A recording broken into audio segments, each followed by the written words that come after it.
Bonjour. Hello. Mon nom est Marvin Rotrand. Je suis le directeur national de la Ligue des droits de la personne de B'nai Brith Canada. My name's Marvin Rotrand. I'm the national director for the League for Human Rights of B'nai Brith Canada. Aujourd'hui, B'nai Brith va rendre public son audit 2022 des incidents antisémites au Canada, un document très, très important.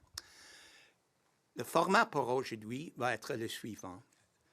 Le directeur général de B'nai Brith, M. Michael Mostyn, va commencer. Après, ça va être moi. Et puis, M. David Matus, qui est le président de notre société de loi Matus. Et je dois mentionner la présence de trois membres du Parlement, M. Anthony Housefather, député de Montréal, qui représente le Parti libéral, suivi par Mme Melissa Lantsman, membre du Parti conservateur du Canada, qui représente Thornhill, et M. Alistair MacGregor, qui représente le nouveau Parti démocratique, qui représente la circonscription de Cowichan, Malahat, Langford, à Colombie-Britannique. So we are today going to make an important announcement. The 2022 audit for B'nai Brith is now public. The order for speech today is Michael Mostyn, the CEO of B'nai Brith, followed by myself, followed by Mr. David Matus of our Matus Law Society. And I welcome three members of Parliament who are here for this nonpartisan press conference and who will speak in the following order. Mr. Anthony Housefather for the Liberal Party of Canada, Ms. Melissa Lantsman for the Conservative Party of Canada, and Mr. Alistair MacGregor for the New Democratic Party. J'invite Mr. Michael Mostyn to prendre la parole.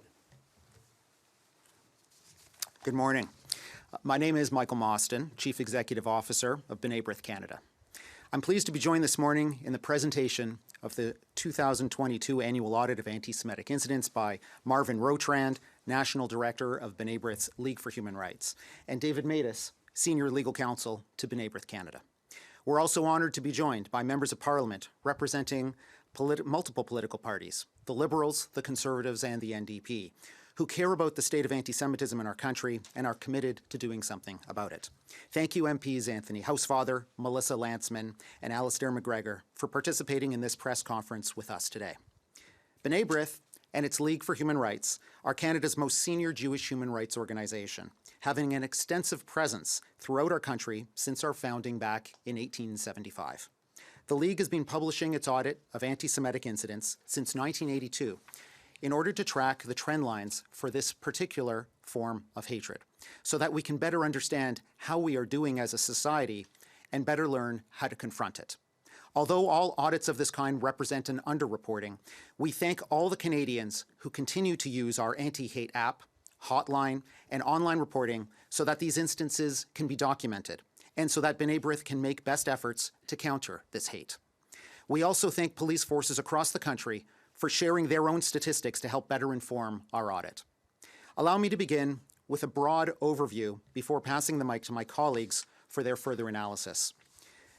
There were 2,769 recorded incidents of anti-Semitism in 2022, a slight but almost insignificant drop of 1.1% from last year's audit. 2,056 of those incidents took place online, representing over 74% of the total. Of the in-person incidents, nearly 85% constituted anti-Semitic harassment.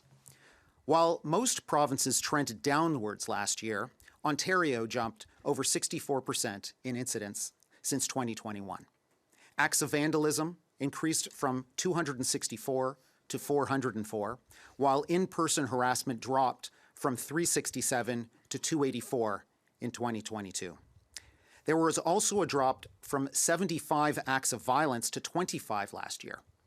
It must be recalled, however, that many of the 75 acts of violence in 2021 were connected to the May conflict between Hamas and Israel, which acted as a trigger against Canadian Jewry. 25 acts of violence in 2022 still represents a disturbing and elevated level of violence above the historical norm in Canada. For further analysis of the numbers, I'd like to now turn to Marvin Rotrand, National Director for the League for Human Rights. Thank you, Michael. Merci, Michael.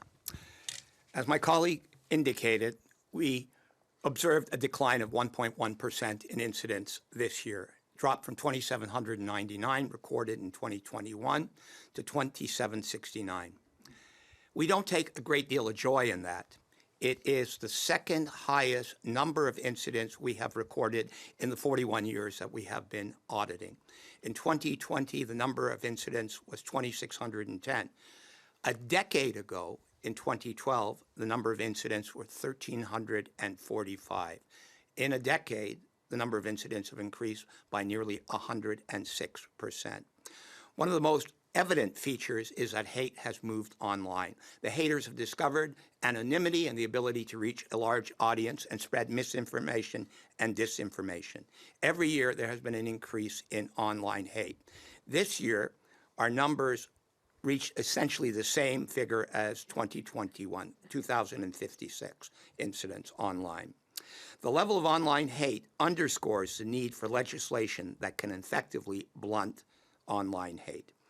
All provinces except Saskatchewan and Ontario observed a decline in incidents. As Michael mentioned, the number of incidents in Ontario mushroomed by 64.8% from 821 to 1,353. However, 2021 was an anomaly in Ontario, the lowest number it had recorded in many, many years. The average has been closer to 1,100. There were 1,130, for example, in 2020. This is worrisome. But on the other hand, Ontario was the first province to implement the International Holocaust Remembrance Alliance definition of anti-Semitism, and there's a greater recognition of anti-Semitism by civil servants and law enforcement in Ontario. It's a bit of a paradox. The numbers go up before they go down. What we have seen this year, however, is more vandalism, a jump to 404 incidents. Synagogues and other Jewish institutional buildings were defaced in many locations. In the Kitchener-Waterloo Guelph area, there were 7 incidents in 1 month of swastikas and other hate symbols on synagogues. Violence decreased from 75 to 25, but it is still far higher than what we've recorded in past years. And there was a very worrisome case in Hamilton of an attempted home invasion in which a Jewish person was threatened. This year, British Columbia saw a drop from 409 to 242 incidents. However, British Columbia experienced a very frightening, credible threat to the Victoria Jewish Film Festival in November that required major police intervention. The number recorded in British Columbia in 2022 surpasses that of 2020. Alberta saw a decline from 148 to 120 incidents. There were only 93 in 2020. Manitoba had a good year in terms of our recording. The number of incidents decreased from 223 to 51. That's actually lower than Manitoba recorded in 2019 and 2020. It's the best result in the country. And we congratulate all the members of the Manitoba legislature who on several occasions discussed anti-Semitism and who not once but twice adopted the IRA definition, once by order of council and once by motion in the legislature. Quebec worried us in 2021, producing the largest number of anti-Semitic incidents, even though the population was 60% lower than Ontario's. This year, Quebec drops 13% from 828 incidents to 722. However, that's still higher than Quebec's norm the last number of years. In 2020, there were 686 incidents. The good news, if I can put it this way in Quebec, is the number of violent incidents decreased from 36 to 7. The Maritimes dropped from 80 to 56 incidents. That's minus 30%. 39% of those incidents were in New Brunswick, and they were mostly online hate related to anti-vax protests and misused the Star of David and displayed hate symbols. There were many positives this year. IRA was adopted by Alberta, Manitoba, New Brunswick, and Saskatchewan. The government of Canada issued a very strong report, Malmo +1, indicating that it was moving to translate its bold promises into actual action. The special envoy to preserve Holocaust remembrance and combat anti-Semitism became a permanent position at the end of 2021, but now has received funding. Bill C-19 that criminalizes Holocaust denial was adopted. Ontario said that it would extend Holocaust education to elementary school as of the 2023-2024 academic year. I note the contributions of Minister Stephen Lecce to fighting anti-Semitism. The minister indicated that 90% of anti-Semitic incidents in Ontario schools are at middle schools, and a large number of students were graduating without knowing anything about the Holocaust. Major police departments, including the RCMP, the OPP, Vancouver, and Toronto, this year liberalized uniform rules to accommodate candidates wearing religious symbols, including a kippah. B'nai Brith launched Jewish Heritage Month in May of 2022 and received the support of 42 partners, including all of Canada's major cities who adopted motions to recognize the contributions of Jews to Canada. There were many negatives, however. I've mentioned the anti-vax protests in which swastikas were displayed, the Star of David was misused, and a great deal of trauma done to the Jewish community. I don't have to mention the name Laith Marouf for Canadians to realize how hateful his tweets and social media presence was, and the fact that the government of Canada was forced to react and to cut funding to the organization for which he was associated with. The perspective for 2023, we're hopeful. Our multicultural forums launched in 2022 had over 2,000 participants across Canada.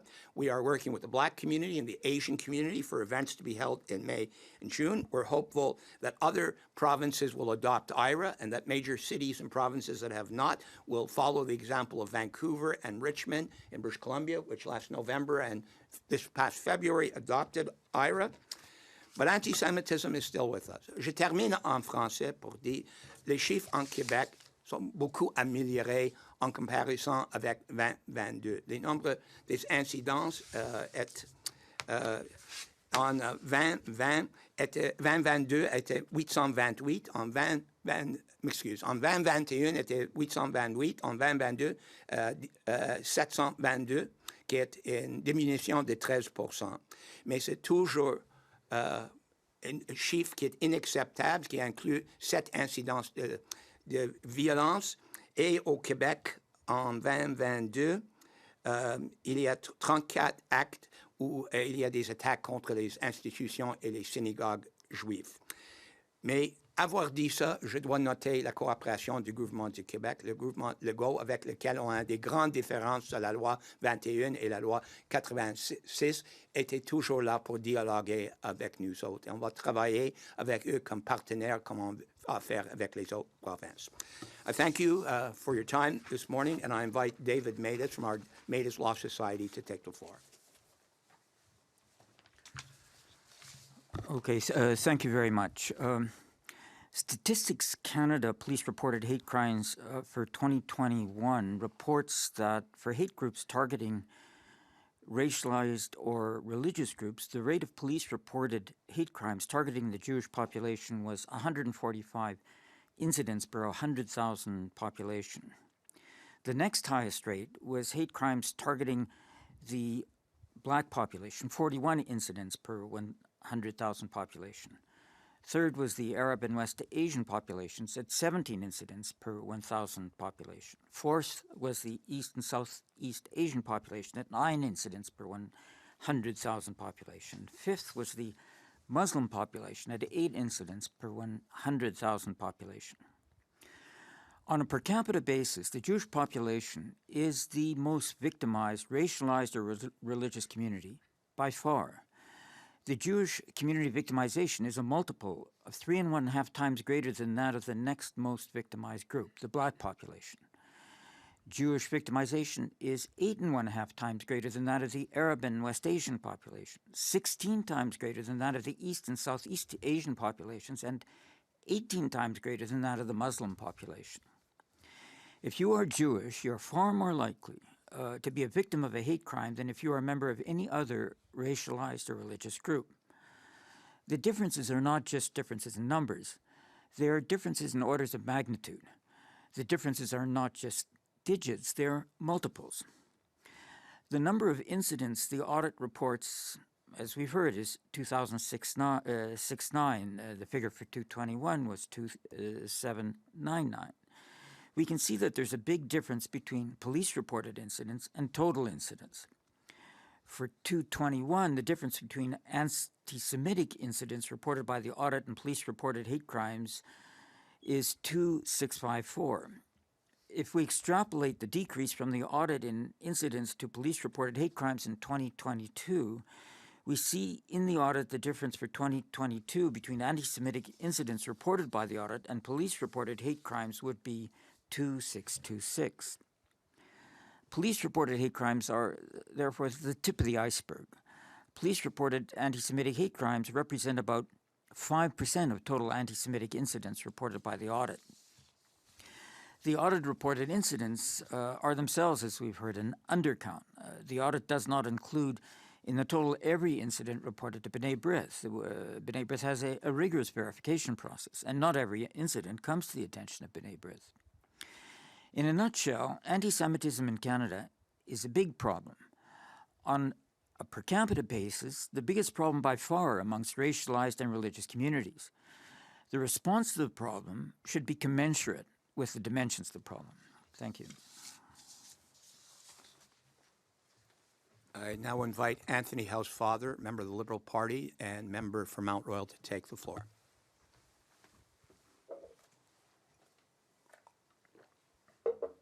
Merci beaucoup, Marvin. Merci beaucoup, Michael. Merci beaucoup, David.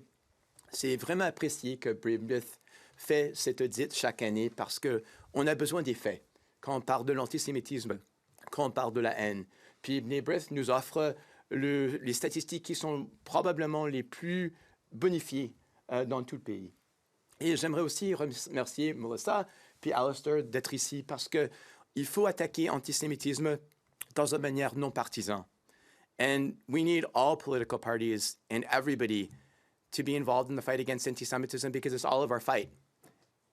One of the things that is kind of a paradox is that we live in one of the countries with the lowest rates of anti-Semitism in the entire world. When you ask Canada and Canadians what their most admired groups are, Jews usually come near the top, especially when you look at different religious groups. And it's weird that disproportionately, Jews are attacked by anti-Semitism. And why is that? Anti-Semitism is the oldest and most pernicious form of hate, but it's also a different form of hate. It's one where tropes that attack Jews essentially also attack our organs of state. It's an attempt to turn people against our institutions by saying Jews control the world, so you shouldn't care. And that's just not acceptable. And one of the things that we learned this year is that the Jewish community often feels that others don't recognize anti-Jewish racism or anti-Semitism in the same way that other types of racism and other types of hate are easily identified and easily condemned. It shouldn't just be Jews that are condemning anti-Semitism. We all need to do that. And so the Laith Maroof incident this year was one example where Jewish MPs were calling upon our colleagues to condemn something, and it took much too long for it to be condemned. The same is true of what happened in Toronto this weekend with the Al-Quds Day affair, where people are chanting slogans for the destruction of Israel. It's perfectly okay to criticize Israel, to criticize Israel's government, but to call for its destruction is anti-Semitism. And so what do we need to do? Well, we need to make sure that everyone adopts the IHRA definition and implements the IHRA definition. That is not a controversial question. IHRA was a consensus definition adopted over years of discussion by many, many countries, including Canada. Donc, j'apprécie énormément que B'nai Brith travaille avec tous les gouvernements, tout à travers le Canada, pour adopter IHRA, et tous les gouvernements devraient l'adopter, mais non seulement l'adopter, mais implémenter. And that means we need to do a better job of making sure everyone in the civil service on down understands exactly what IHRA is and what is anti-Semitism. The second thing that I would like to just end on is social media. As everybody mentioned, the permeation of social media, the drastic expansion of social media has led to an ever-increasing amount of anti-Semitism online. And what we've learned is the platforms cannot hold themselves to account properly. They need, at this point, to have regulation. And we need to make sure that A, there's algorithm transparency. 2, we need to make sure that they themselves enforce their own codes of conduct that they themselves as private companies create. And they need to make sure that anti-Semitism in their own audits is carved out as a separate category so we can actually identify how many incidents of anti-Semitism there are. Today, no platform actually does that. I'm hopeful that all of us on this stage will be involved in the European Parliament's second summit on online anti-Semitism that is happening in June. I am proud to co-chair that group that is an international task force of legislators, but B'nai Brith has been very involved in assisting us. And I think that we need to make sure that across the Western world, anti-Semitism online is attacked in the same way that we will attack it in Canada, hopefully with legislation this year. Donc, je vous remercie beaucoup. Merci, Anthony. Je sais que toutes les élus ici et toutes leurs partis partagent exactement les thèmes que vous avez abordés aujourd'hui. I'd like to call Melissa Lantsman, member of the Conservative Party, MP for Thornhill, to come take the floor.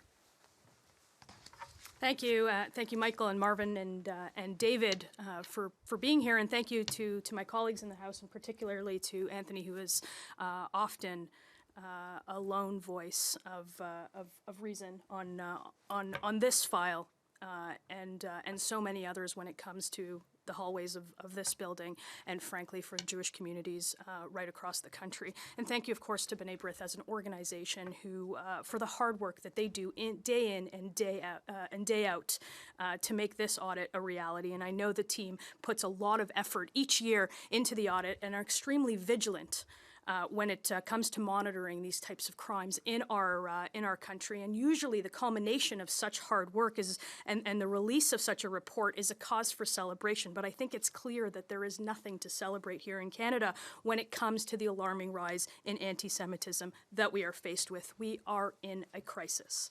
And it is a crisis against Jews that have reached record levels. It is a crisis when the worst 2 years of anti-Semitism in Canada are on record were this year and last year. And while it is a crisis when the numbers double what they were just 10 years ago, there are some bright spots in these numbers, but overall they are extremely concerning and alarming. And as a member of Parliament for Thornhill, the largest Jewish population in Canada, these audits put the numbers in words, what I, my neighbors, members of our community experience more often than most, particularly in Ontario.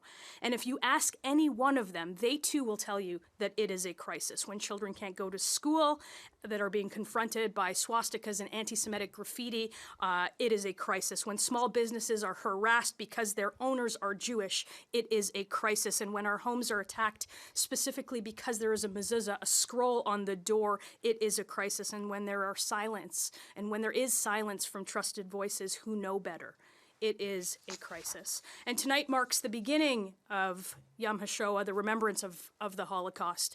And we need to recognize that the same forces of intolerance are the ones that led to the darkest periods in history continue to rear their ugly heads in our communities. They are on our streets, they are in our schools, they are in our unions, and they are even in these hallways here in Ottawa. The alarming trend of anti-Semitic actions and their growing acceptance by ordinary people show the need to do more.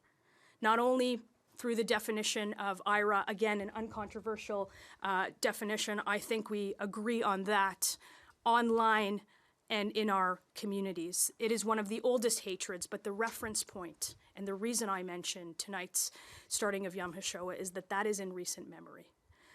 And that memory quickly escapes while we lose first-hand accounts and survivors. And when fundamental freedoms and liberties of our society are under attack, when human rights of innocent people are under attack, inaction is not an option, silence is not an option, and lip service is most certainly not an option. And I know my friends here will continue the hard work across party lines, and I encourage all Canadians to do the same. Become an ally. Call it out when you see it. Push for powerful deterrence. Punish those who violate others on the basis of blind hatred, often disguised as anti-Zionism, as we saw on the streets of Toronto this weekend. And stand up to hatred, even if it's not hatred against you.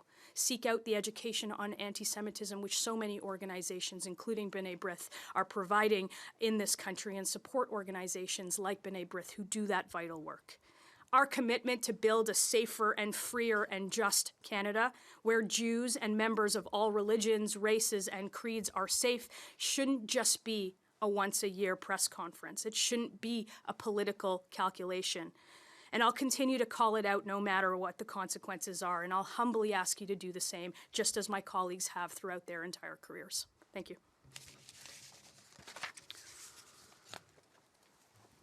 Thank you, Melissa. I just want to note we appreciate how available you are to us and the other members of Parliament. The fight against anti-Semitism isn't a partisan battle. It must reach out across party lines. I now call on Alistair MacGregor, the member for the New Democratic Party of Canada, who represents Cowichan, Malahat, Langford in beautiful British Columbia. Thank you very much. I'd like to, first of all, make some acknowledgements. First of all, to B'nai Brith for providing this opportunity, and I really want to take the opportunity to salute the hard work that they do each and every year in providing this extremely comprehensive report, an important report that gives a snapshot in time over the space of the last year of truly what Jews in Canada are facing. I also want to acknowledge my colleagues Melissa and Anthony. I know they are both very dedicated towards this issue. And I think what viewers see today is a Liberal Member of Parliament, a Conservative Member of Parliament, and a New Democratic Member of Parliament standing together united against anti-Semitism, but also standing in friendship, solidarity, and as allies to the Jewish community in Canada. We do have our policy differences, but on this issue there is no daylight between us. In the introduction to this really important report, there was a specific reference made to an important report that was issued by the Standing Committee on Public Safety and National Security on ideologically motivated violent extremism, which was tabled in the House of Commons last year. I had the pleasure of being a member of that committee, and issuing that report, I think, was one of the proud moments of our committee's work. And I want to take this time to acknowledge the extremely wide array of witnesses who appeared, including B'nai Brith Canada, who lent their expertise and detailed knowledge of this subject to inform our committee's work. And in particular, I want to highlight the fact that the online space for Jews is not a safe space. 3/4 of the incidents recorded last year happened on the online space. And that's why when you see the recommendations in our report, if you take the time to read that report, you will see the detailed analysis that our committee produced, again, based on the expert testimony that we received, that details how the Government of Canada must do more to confront hate that is online. We have made a number of recommendations. I know B'nai Brith made mention of 2 in this report, but when it comes specifically to tackling online hate, and I'll echo Anthony's words here, we must do more as a government to confront social media platforms, to make them accountable for how their algorithms push this hate onto people's screens. The way these algorithms are set up is that they reward content which garners lots of views. And we know hateful content, angry rhetoric, that tends to speed up the algorithmic process. And we know that there is big money to be made on this because, of course, advertising models are based on more and more views of specific content. So we have to tackle how those algorithms are pushing this hate onto people's screens. We absolutely must make sure that we are working with those platforms to make sure that they are enforcing their codes of conduct. But, you know, this is not just a responsibility of the federal government. There is clear call for partnership with the provincial governments and also the municipal levels. We all have an important role to play. So the work has been done. We have not only identified important trends and solutions in the report that we're discussing today, but the Standing Committee on Public Safety and National Security has also issued some very clear recommendations. And I think what you see today is a united stand against anti-Semitism. And I know that as a member of Parliament, I think one of the most important roles I do in my community is to stand as a role model. And when it comes to hate, that just simply has no place in how I represent my community. So to the Jewish community of Cowichan, Malahat, Langford, know that I stand with you as an ally and that I will continue to work with my colleagues from all parties to address this very troubling issue from coast to coast to coast. Thank you so much. Merci, thank you. I particularly want to thank our CEO, Michael Mostyn, Mr. David Matus, and the MPs who were with us today, Anthony Housefather, Melissa Lantsman, and Alistair MacGregor. Pour les journalistes, for the journalists, there is a regional breakdown of number of incidents and type of incidents in the audit. If you need further information, B'nai Brith is available today to explain these numbers to you. Pour les journalistes, dans l'audit, vous allez trouver des chiffres sur nombre global des incidents dans chaque région et type d'incidents dans chaque région. Si vous avez besoin de plus d'informations, B'nai Brith est disponible aujourd'hui pour répondre. Merci encore. Thank you, everyone. This press conference is now completed.